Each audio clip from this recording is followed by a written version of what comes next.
A fire broke out Wednesday at a homeless encampment in Los Angeles beside the 101 freeway at Virgil Avenue. In the cut-in and cell phone footage provided by a neighbor, you can see and hear as some explosions occur during the fire. Ya habían unos bombones aquí.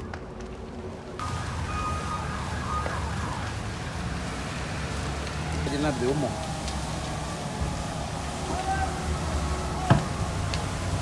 The resident said projectiles from the explosion landed in their yard. He picked one off of the sidewalk to show us. He also told us that the people in the encampment appeared to be taking and dealing drugs.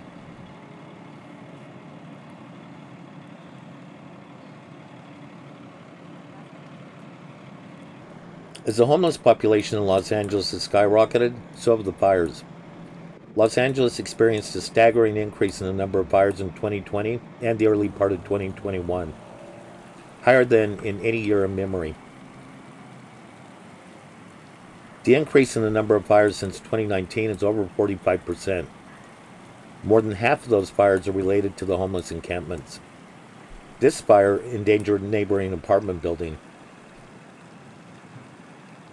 In other fires, businesses in downtown Los Angeles burned down due to the fires that started in the homeless encampments. Likewise, businesses have burned in Venice after fires erupted in the homeless encampments that surrounded them. Where they haven't been destroyed by the fires, businesses near the encampments suffered major loss of revenue when the encampments discouraged customers. The situation is a shame in Los Angeles.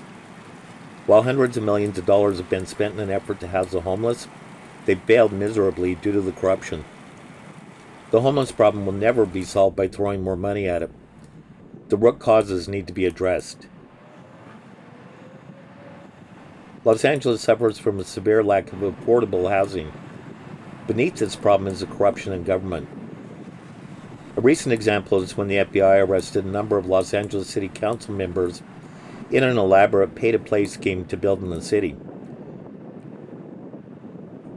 Developers also face a mountain of unnecessary regulations that they must comply with that drive the costs out the roof.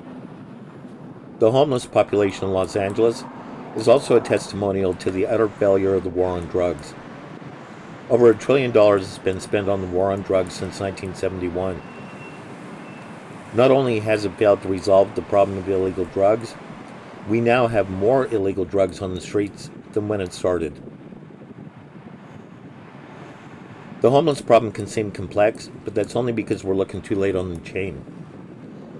We're addressing the symptoms and not the causes. In an interview we did earlier with Union Station Homeless Services in Pasadena, 75% of the homeless became homeless because they were priced out of the housing market. The drug addiction and mental illness began after. When the average rent is greater than the average income, as it currently is for many Angelenos, people give up hope. They see no future. It's then easy to turn to drugs and alcohol to numb the unpleasant reality.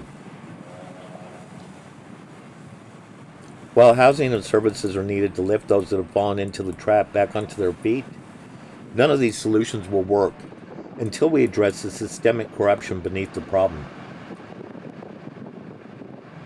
We need to address the simple fact that when trillions are being spent to address these problems, only to have them get larger, that there's graft and corruption going on. When that issue is addressed, we'll see results from the programs. Until then, Angelenos are increasingly threatened by the burgeoning tent cities that they have to pass through each time they step out their front door.